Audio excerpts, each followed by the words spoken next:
Our October Ikebana, and because we used monkeys as our theme, I just thought that this would kind of tie together with that.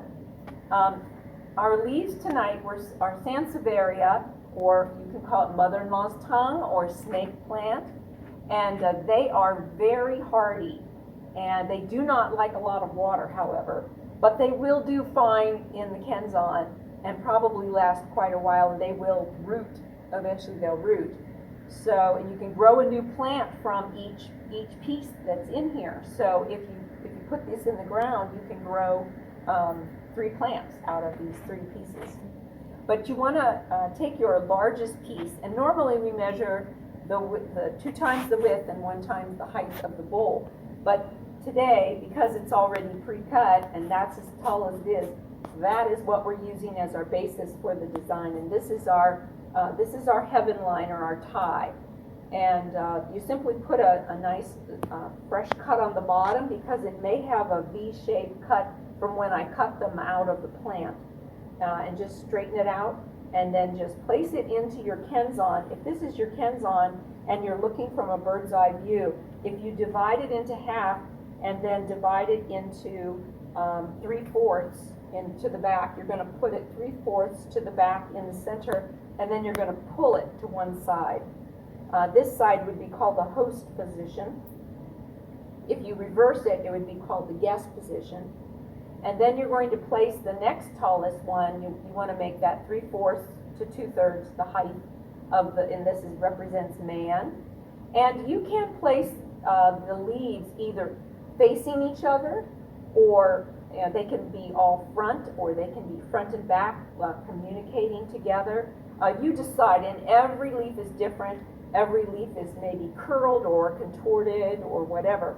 So you'll have to discern that as to which way you actually position these. But you want this one in first, your heaven line, then you get man in next. And man is made in God's image, but we're not God, so we're lower. Then you'll have a third piece that's not in your drawing, but I had enough pieces to cut an extra one, and that one's just going to be what I call a helping heaven line. And you're just going to place it in the back. It can be here to make a triangle here, or it could be behind this, and it's just in the back, doing some helping in the back to give depth and perspective. Then the next thing you're going to do is you're going to place in your sunflowers, and they're nice small ones, and they all are have a little mesh over the top of them. So you're going to roll up the mesh carefully. Don't just take the mesh and pull it off, because you might pull off the head of the flower, although these are pretty sturdy. Then, once you get the mesh off, you can take your fingers and very gently open up the flower. Now, I like to breathe on some of my flowers with my breath to try to open them up, and that's another way you can do that. With the flowers. But if you do it in the classroom, you can go to another corner and do it, or out in the hall. Then I have the next one. You'll make them in 3, in a triangle of 3, and these are really representing those cute little monkey faces that we had in our with monkey see no evil, speak no evil, hear no evil. And every time you look at these, that's what you'll see. At least I hope that's what you'll see. And you're going to place the largest, biggest one as the tallest, and the tallest one should be about half the height of the heaven line. And then every one after that should come up right underneath the neck of the next one there, and then up, and then a third one. So making a nice triangle. Then the next thing you're going to put in are your foxtail ferns. Now, because we're talking about monkeys, we're going to use these as our monkey tails.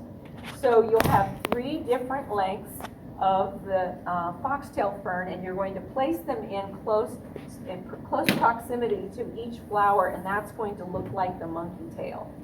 And then the very last thing you're going to place in are the hypericum berries, and or St. John's wort, and you're going to place one in the front low, maybe one in the back. The back one can be low or it can be higher, but you still want the hypericum to be underneath the height of the sunflowers, because they're used as a filler.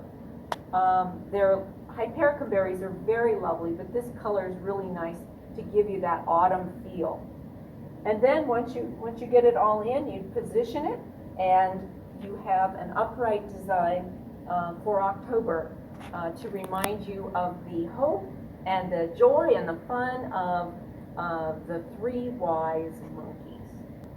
So, we'll be resting in peace very soon. Well, you don't know. You might I do. try. So I've got here. Help yourself to a tip. Thank a you. flower.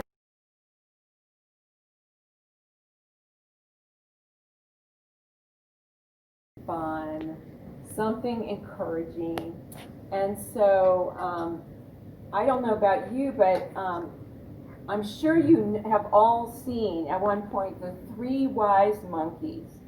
Monkey, I'll let you finish. See no evil, Hear no Hear hear no evil, Speak speak no no evil. So I have these cute little monkeys that my husband got online, and these are dog toys, and they squeak. So if that doesn't make you smile, I don't know what will. But I was looking around the house trying to find some other monkey things, and actually this was my granddaughter's monkey that she made in kindergarten. So I did have that.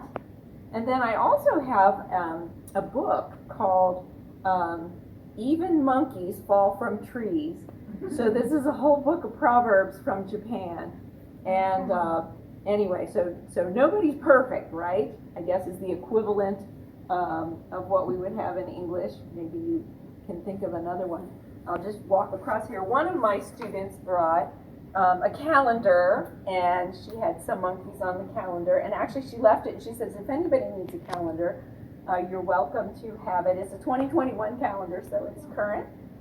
And also, Susan is going to knit.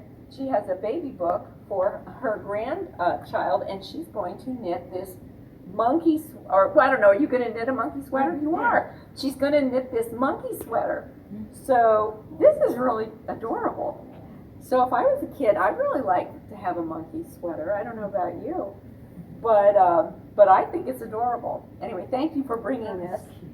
I did have one student earlier today who brought a bag of plantains that were dried, and so it's like banana chips, right? So on the package it had a monkey on it, so that was encouraging.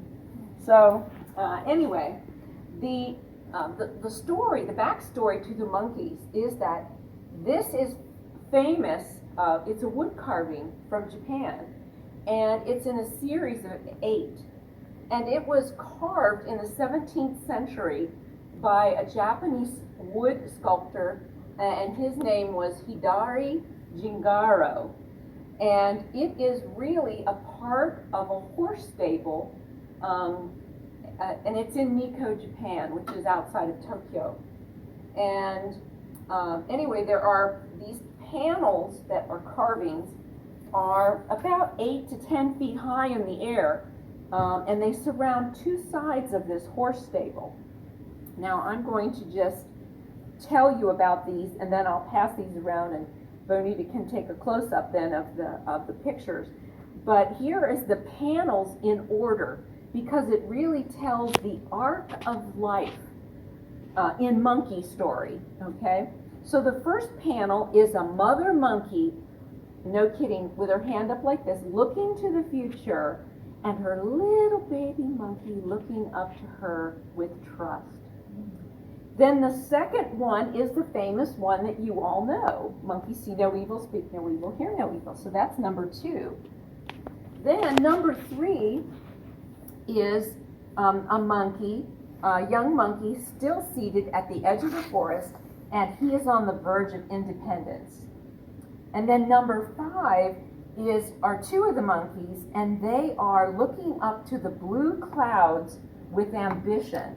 So they're growing, and they're deciding what they're going to do and when they're going to do it. Then one monkey faces the world head on, looking out. He is ready to go. And another monkey looks down in trepidation, but he has the encouragement of a friend patting him on the back, which, oh, it's so sweet.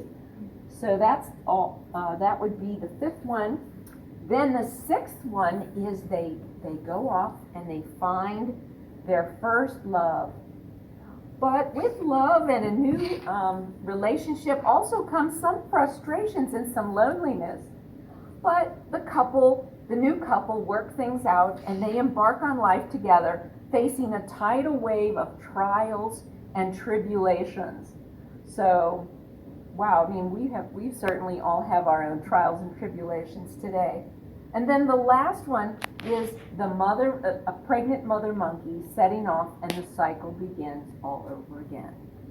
So I think this sculptor, Hidari Jingaro, really had a very excellent grasp on using the monkeys to tell a true life story about the cycle of life. So enjoy and be encouraged and just smile a little bit with the monkeys.